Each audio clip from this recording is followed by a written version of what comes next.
ሰላም ጤና ይስጥልን ክቡራትና ክቡራን የፓን ኢትዮጵያ ተከታታዮች ሚዲያችንን ስለምትከታተሉ ከልብ እናመሰግናለን። ፓን ኢትዮጵያን ሰብስክራይብ፣ ይህንን የሰሜን ኢትዮጵያ ወቅታዊ ሁኔታ የተመለከተ ዝግጅት ደግሞ ላይክ፣ ሼር እያደረጋችሁ እንድትከታተሉ እንጋብዛለን። የትኛውም አይነት አስተያየት ቢኖራችሁ ደግሞ ኮሜንት ቦክስ ላይ አስቀምጡልን፣ በአክብሮት እንቀበላለን። ጌታቸው ረዳ አዲስ አበባ ሲሰነብት እንግዲህ ስለ ትግራይ ጠቅላላ ሁኔታ እጅግ ብዙ አሳዛኝ ሀቆችን ነግሮናል። ከውጭ ሀገር ዲፕሎማቶችም ከኢትዮጵያውያኑ ጋዜጠኞች ጋርም በነበረው ቆይታ ኦልሞስት ተመሳሳይ ሊባል በሚችል ሁኔታ ነው ጌታቸው ያቀረበው የትግራይን ቀውስ በተመለከተ። እንግዲህ ለትግራይ ላለችበት ጠቅላላ አሳዛኝ ሁኔታና ለሀገሪቱም ስጋት ዋና ተጠያቂ ወያኔ ነው። ጌታቸው እንደተናገረው ጠባቡ፣ ትምክተኛ፣ እውነት ለመናገር ቡድነኛው፣ ከጎጥ በቀር ሌላ የማያውቀው፣ ለትግራይ ህዝብ የማያስበው፣ ለሀገር አስበው የማያውቀው፣ ለመነጋገር በሀሳብ ዙሪያ ለመወያየት ሀሳብ ሰጥቶ ሀሳብ ለመቀበል መቼም ቢሆን ዝግጁነት አሳይቶ የማያውቀው ወያኔ ነው ለዚህ ሁሉ ጥፋት። ከዚህ ሁሉ በላይ ግን እውነት ለመናገር ጌታቸውም እንዳለው በተለይ አሁን ወያኔ እየፈጠረው ላለው ቀውስ ኃላፊነት መውሰድ ያለበት የፌዴራል መንግስቱና በተለይም ደግሞ ጠቅላይ ሚኒስትር አብይ አህመድ ናቸው ብሏል ጌታቸው። በኋላ ከጨለምተኛው ቴዎድሮስ ጸጋይም ጋር ባደረገው ቆይታ ደግሞታል። ጠቅላይ ሚኒስትሩ ለምን ህገ ወጥ ቡድን ይቀበላሉ? በቃ እውነት ነው። የሆነው ሆኖ ወያኔ ሁሉንም የህገ ወጥ መንገድ ሄዶ ተገቢ ባልሆነ መንገድ እንኳን ቢያኖሩት እንዲኖር ቢፈቅዱለት ሁሉንም ህገ ወጥ መንገድ ሄዶ በምርጫ ቦርድ ከታገደ በኋላ ጠቅላይ ሚኒስትሩ ማግኘታቸው ማነጋገራቸው አሁንም ጭምር ምን ማለት ነው? ከዚህ ሁሉ በላይ ግን እና ከዚህ ሁሉ በፊት በተለይ 2013 ጦርነቱ ሲጀመር ወያኔ ከክደት በቀር ከጭፍጨፋ በቀር ምንም ነገር የማያውቀው ወያኔ በሌሊት በጨለማ ሰሜን ዕዝን አጥቅቶ ያን ሁሉ ፍጅት ሲፈጽም የናጡት ነካሽ ጁንታ እያሉ ኢትዮጵያውያንም በሙሉ አሰባስበው ያዘመቱት ጠቅላይ ሚኒስትሩ ለኢትዮጵያ ተብሎ መሰለኝ ለአብይ አህመድ ብሎ አልነበረም ያ ሁሉ የድሃ ልጅ ያለቀው። ለአብይ አህመድ ተብሎ አልነበረም ያ ሁሉ ሰው በሶን ጨምሮ ስንቅ የቋጠረው ያዘጋጀው። ለአብይ አህመድ ብለን አልነበረም ሁላችንም ደሞዛችንን የሰጠን። ሁሉም የተከፈለው ለኢትዮጵያ ተብሎ ነው። እሳቸው ግን እውነት ለመናገር ሲሆን ወያኔ በዛ ጦርነት እንዲጠፋ ማድረግ ሲገባቸው፣ ካልሆነ ደግሞ እንግዲህ በጉልበተኞች ታዘውም ሆነ በሁኔታዎች ተገደው ከወያኔ ጋር ከተደራደሩ በፕሪቶሪያው ስምምነት ወያኔን ዲሴብል ማድረግ ሲገባ ወይም ደግሞ አትሊስት እንዳንድ የክልል አቅም ወይም ደግሞ በክልል መንግስት ደረጃ ወዳለ ድርጅት ማውረድ ሲገባ ምንም ሳያደርጉ ተውት። አሁን ወያኔ ራሱን እንደምን እንደሚቆጥር አይታወቅም። እንደ ጎረቤት ሀገርም አይቆጥርም፣ እንደ ፌዴሬቲንግ ስቴት ሜምበር ስቴትም አይቆጥርም፣ እንደ ኮንፌዴሬቲንግ ሜምበር ስቴትም አይቆጥርም። እንደምን እንደሚቆጥር ለማወቅ ይከብዳል ነገራችን። ምክንያቱም የሚናገረው ነገር ሁሉ ምን እንደሆነ እንደው የቅብጠት የጥጋብ ያቆላምጡኝ የለምኑኝ ነው ሁሉ ነው። ጌታቸው ረዳም ሲናገር ይሄን በደንብ ግልጽ ማድረግ ከብዶታል። አዲስ አበባ ሞክሯል፣ ግን ከብዶታል። በኋላም ጨለምተኛው ቴዎድሮስ ጸጋይ ሲጠይቀው ይሄንን የተመለከተ ይሄን ጥጋብ የተመለከተ ነው። ጊዜያዊ አስተዳደሩ እንደ ሙሉ ነጋ አስተዳደር ነው የምትቆጥረው ብሎታል። እንግዲህ ወያኔ እንዲንበሳበስብን ያደረጉት ጠቅላይ ሚኒስትር አብይ አህመድ ናቸው። እውነት ለመናገር ቆስለው በህይወት የተረፉ ኢትዮጵያውያን ይታዘቧቸዋል። ሁሉን ነገር የሰጡ ኢትዮጵያውያን ይታዘቧቸዋል። የሞቱት ደግሞ ይፋረዷቸዋል። ሞታቸው ይፋረዳቸዋል። ደማቸው ወያኔን እንዲኖር እንዲጠግብ በማድረጋቸው አሁንም ድረስ ይኸው እኔም ሞቅ ሲለኝ ትግራይ ሀገር ትሁን እላለሁ ማለቱን እንኳን የጌታቸው ረዳ እንደ ወንጀል ቆጥረውበት፣ ልዩነት እኮ አይደለም። ጌታቸው ረዳ ትግራይ ሀገር አትሁን እኮ አይደለም ያለው። እንዲህ ሲል ሲያመች ነው የሚሆነው ነው። እነሱ ደግሞ አሁን ነው። ስለዚህ ለምን ሲያመች ትላለህ እንኳን ብለው እንደ ለዘብተኛ ወይም ደግሞ እንደ ባንዳ ተቆጥሮ ባንዳ ነው የሚሉት። ይህን ሲሉ ደሃ ገበሬ በሚያዋጣው በጀት የሀገሪቱ ስምና ክብር ተዋርዶ በሚመጣ የልመናና የብድር ገንዘብ በሀገሪቱ አንድነትና ህልውና ላይ ሲዶልት ወያኔ ሲዘጋጅ ሲያደባ ጠቅላይ ሚኒስትሩ ዝም ብለዋል፣ ትተውታል። ደጋግመን የተናገርነው ነገር ምን እየተሰራ ነው ብለን ይሄን ሁሉ አሁን ማስተባበል አይቻልም። ጌታቸው ረዳ ነግሮናል በደንብ። ምናልባት ጥሩ ነገር ጌታቸውን መከራ መክሮታል። ይህን በሚገባ መገንዘብ ይቻላል። ሰሞኑን ከሰጣቸው ቃለ ምልልሶች በሙሉ መረዳት የሚቻለው ጌታቸው የደረሰው ኪሳራ የነበረው ጉዳት ሁሉ መሆን እንዳልነበረበት ኃላፊነት በጎደለው ስሜታዊ በሆነ እንቅስቃሴ እንዳውም ደጋግሞ እንዳለው በስሜታዊ በሙቀት የተደረገ እንደሆነ አምኗል። መፎከር በእኔ ነበር የሚያምረው ብሏል። እንዲያውም ከጋዜጠኞች ጋር በነበረው ቆይታ በፎከራ ቢሆን ኖሮ ነው፣ በፎከራ እንለውጥም እንጂ። ይሄ በጣም ጥሩ ነው። አንድ በስልጣን ላይ ያለ ሰው ኦን ዘ ስፖት ሆኖ በደሉን ሲያምን አጥፍተናል፣ ማስተካከል አለብን፣ መታረም አለብን ሲል በጣም ጥሩ ነው። በተለይ ለእኛ በጣም ጥሩ ነው። የመጀመሪያ ጊዜያችን ነው ማለት ይቻላል። ይኸውነ መንግስቱ ኃይለማርያም ሊሞቱ ተቃርበዋል። 83 ዓመት 84 ዓመት የሆነው ነው። አንዱንም በደሉን ሳያምን ዝም ባልገደልኩም እንዳለ። ግን የሚያሳዝነው የጌታቸው ረዳን እንዲመለሳለስ ጥሩ ለመሆን መሞከር፣ ለመለወጥ መሞከር በበጎ አላዩትም ጽንፈኛ ወያኔዎች ከውጭ እስከ ውስጥ። ይህን ጌታቸው ረዳ ከጨለምተኛው ቴዎድሮስ ጸጋዬ ጋር ባደረገው ቆይታ መገንዘብ ይቻላል። ቴዎድሮስ ፍጹም ኃላፊነት የማይሰማው ትምክተኛ፣ ጠባብ፣ በጣም ጽንፈኛ ፋሽስት ሰው ነው። ከመሳደብ ከመዝለፍ በቀር ምንም የማያውቅ፣ ከማምታታት ከማወናበድ በቀር ምንም የማያውቅ፣ ከማላተም በቀር ምንም የማያውቅ ሰው ነው ቴዎድሮስ ጸጋዬ። በነገራችን ላይ ሁሌም እሱ የሚያውቀው ደረቅና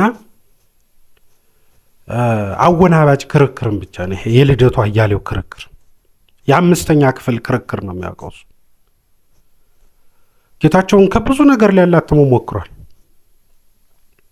እኔም ሞቅ ሲለኝ ስትል ያን ሁሉ መስዋዕትነት የተከፈለበትን ትግራይን ሀገር ለማድረግ ብሎ ከብዙ ሰው ጋር ሊያላትመው ሞክሯል። ግን ጌታቸው ያለው ግልጽ ነው፣ ሲመች እናድርገው ነው። ያመናቸውን ስህተቶች ራሱ ለዲዲአር እና ለሌሎች ጉዳዮች አለመፈጸም በወያኔ በኩል የተሳሳቱን ስህተት ለፈረንጆችም ለጋዜጠኞችም በማመኑ ራሱ ለምን አመንክ አለ። ዘይዶን ኬር በነገራችን ላይ ቴዎድሮስ ጸጋዬን ጨምሮ ተከፋይ ሚዲያዎች፣ ወያኔ በጠቅላላው ጽንፈኛው የትግራይ ተወላጅ በሙሉ ስለ ትግራይ ህዝብ ኬር አያደርግም። ምንም አይደለም። የሆነው ሆኖ ነገ እንደው ቢበዛ የትግራይን ሪፐብሊክ ማየት ነው ከተሳካ። እኔ አንዳንዴ እንደው ሂደው ባየናቸው እላለሁ እውነት ለመናገር ወይ ከሻዕቢያ ጋር ተጨምረው የኢሳያስን ግቢ ሰፋ አድርገውለት ወይ ደግሞ ለብቻቸው ሆኖ ባየናቸው እላለሁ። እንደው ይረብሹናል ነው እንጂ ሂደው አይሄዱም እንጂ ባየናቸው እላለሁ። ከበቂ በላይ በድለውናል። በነገራችን ላይ ግን ደግሞ ይረብሹናል። ግን ደግሞ የትግራይ ህዝብ አይፈልግምም፣ ኢትዮጵያዊም ነው። ተጨማሪ መከራም አይገባው።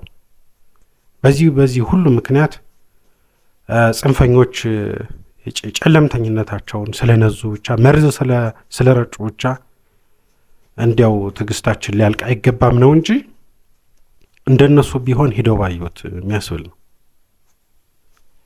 ቴዎድሮስ ጸጋዬ በጣም በተደጋጋሚ ትግራይ ጠል ኃይሎች ይላል። እንዲያውም የኢትዮጵያ መንግስታትም ሆነ ህዝብ ትልቁ ችግሩ ከደርግ ጀምሮ ለትግራይ እና ለኤርትራ ያለው የተዛባ አድናቆት ነው፣ ፌቨር ነው ያለው። መንከባከብ፣ ማባበል፣ ልመና ነው ለዚህ ሁሉ ያበቃቸው። ኤርትራ ስንት ተለምኖ ነበር። እነ መንግስቱ ስንቱን አባብለውት ነበር። አሁንም በትግራይ የሚታየው ይሄ ነው። ጠቅላይ ሚኒስትሩ ወይ እኛን ለማስፈራራት ብለው ሊያቆዩት ወይ ደግሞ የምር ትግራይን ይዘው ሊቆዩ ይሆን አናውቅም። በተለይ ወያኔን ነገር ያደናግራል። ብዙ እየተደረገ ነው ለትግራይ፣ የምናውቀው ነው። ማንም ትግራይ በነገራችን ላይ ትግራይ የጥላቻ ፖለቲካ ማራመድ አትችልም። ተጠልቼ ተገፍቼ ማለት አይችልም። ትግራይ ከየት እንደሚያመጡት አላውቅም። የቴዎድሮስ ጸጋዬ ስለማይጠየቅ ቢጠየቅም የመነጋገር ብቃትም ስለሌለው አሁን ዳሻው ይላል። ጌታቸው ረዳም ተገዶ ነው የቀረበ። ነገራችን ላይ በቴዎድሮስ ጸጋዬ አሁን ባይቀርብ አልቀርብ አለ ስለሚባል የወያኔ ሚዲያ ስለሆነ በግልጽ ያው ከኛ ራቀ ስለሚባል ያው ተገዶ ነው የቀረበ። ያስታውቃል የነበረው ቆይታ፣ መሰላቸቱ፣ መናደዱ፣ እንዴት አትለወጡም ማለቱ። እኔ ይብቃኝ እንግዲህ አልቆምርም ነው ያለ ጌታቸው። እነሱ አይለወጡም። ያው ጌታቸው ረዳ ተከፋይ ሚዲያዎች እንዳላቸው ደግሞ እንግዲህ እነ ቴዎድሮስ ጽንፈኛ ትግራዋይ ናቸው። ተከፋዮች ደግሞ አሉ እና ያየሰው ሽመልስ ያው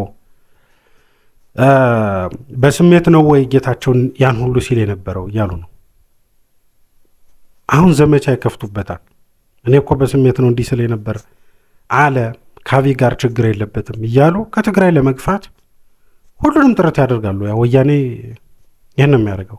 ለተከፋዮች ከፍሎ ለተወላጅ ጽንፈኞች ደግሞ በሉ ብሎ ይህን ማስደረጉን ይቀጥላል። ይሄ ነው በጣም ያለው አስቸጋሪ ሁኔታ። የትግራይ ጉዳይ የወያኔ ስጋት በዚህ ደረጃ ግልጽ ነው። ምን ሊያመጣብን እንደሚችል ያደረጓቸው ሙከራዎች፣ ያደረጓቸውን ጥረቶች፣ ዝግጅቶች በወልቃይትም በኩል በራያም በኩል ሲደረጉ የነበሩ ሙከራዎችን፣ ትንኮሳዎችን የቱ እስከምን እንደሄደ በሙሉ ጌታቸው ረዳ ተናግሯል። እና ለአማራው በተለይ ለኢትዮጵያ ደግሞ በአጠቃላይ አደገኝነቱ ወያኔ ጨምሯል። ለዚህ ደግሞ ደጋግሜ ማለት የሚኖርብኝ የፌዴራል መንግስቱ በተለይ ጠቅላይ ሚኒስትሩ ኃላፊነት ይወስዳሉ ብሏል እኮ ጌታቸው። ምን አለ ይህን ረብሻ ቀድመው በጀመሩት ኑሮ ብሎ ነበር። ብዙ ሳይጎለብቱ መያዝ እንዲቻል ማለቱ ነው። እሱ ይህን ያክል ካመነ ጠቅላይ ሚኒስትሩ አውቀው ዝም ብለው ለዚህ ያደረሱት ብዙ ኃላፊነት መውሰድ አለባቸው።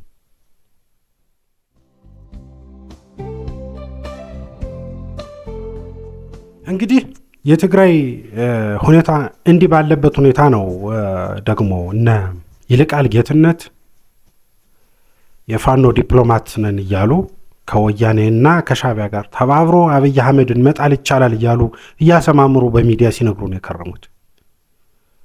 እንደ ይልቃል አባባል ቢሆን በጣም ብዙ ርቀት ሄደ ይመስላል ጉዳዩ። ግን እሱ አይመስልም። እውነት ለመናገር ወያኔ ከተገንጣይነቱ ተመልሶ ከተስፋፊነቱ ተመልሶ ኢትዮጵያን አድነን በአንድ ሀገር ውስጥ እንኖራለን የሚል እምነት ያለው አይመስልም። የሰሞኑ እንቅስቃሴዎች በጠቅላላ በተለይ ከጌታቸው ረዳ ጋር እየተገናኙ የተያዙ የወጡ መረጃዎች በሙሉ የሚያመለክቱት ይሄን ነው። ተደካይታምቶ ነው እነ ይልቃል ይሄን የሚሉት። ሻዕቢያ እስከምን ሊተባበር እንደሚችል መገመት ይቻላል። ምን አድርጎ መሄድ እንደሚችል ወይ ሊሄድ እንደሚችል። ወያኔ ግን ምን አድርጎ ሊሄድ ይችላል? ይሄ የምር ሊታሰብበት ይገባል። ሲጀመር እነ ይልቃል ጌትነት ከሻዕቢያ ከወያኔ ጋር አብሮ ስለመስራት ሲያወሩ ይሄው ጎጃም ላይ እርስ በርስ እየተታኮሱ ነው እነ ዘመነና እነ ማስረሻ። ወሎም ላይ ባለፈው ሰሞን ሲደረግ የነበረ ይሄ መጨረስ ነበር መጀመሪያ የቤቱን እንደው ሞራል ማጣት ነውር ማጣት ነው። ያን ሁሉ ውጭ ርቀት መሄድ ቢያንስ የማስረሻና የዘመነን ችግር ይፍታ። ከቻለ ደግሞ የዘመነና የእስክንድርን ችግር ይፍታ። ይልቃልም ሆነ ሌላው የአማራን ትግል የፋኖን ትግል መደገፍ ከፈለገ ከዛ በኋላ ሌላው ሁሉ ይመጣል መምጣት ካለበት።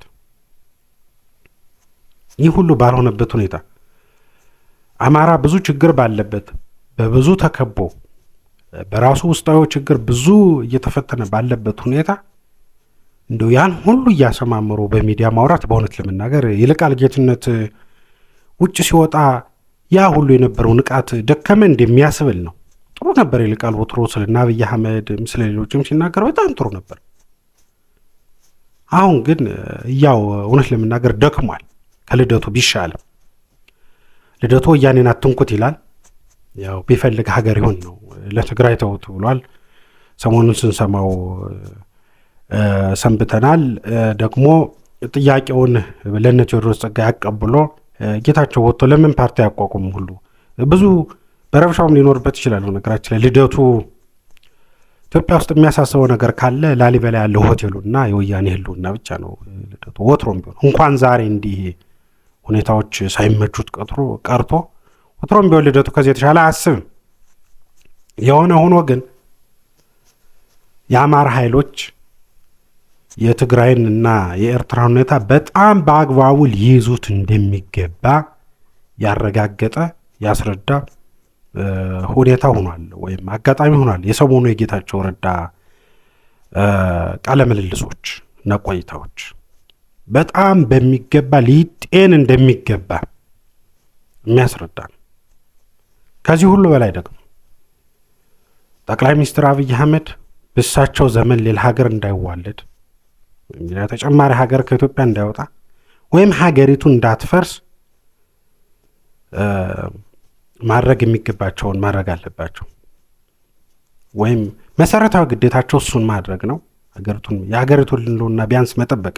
ያጠፉ አጥፍተው የበደሉ በድለው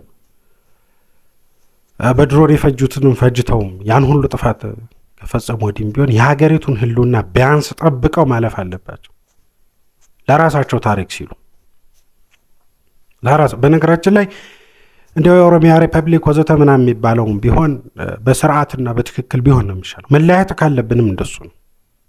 መበታተን ካለብን በትክክል ይሁን፣ አለበለዚያ ግን ሀገር ይጠበቅ። ከዚህ ውጭ ያለው አማራጭ ለማናችንም አይጠቅምም። ቢቻል በሰላም አብሮነት፣ ካልተቻለ ደግሞ በሰላም መለያየቱ ይሻላል።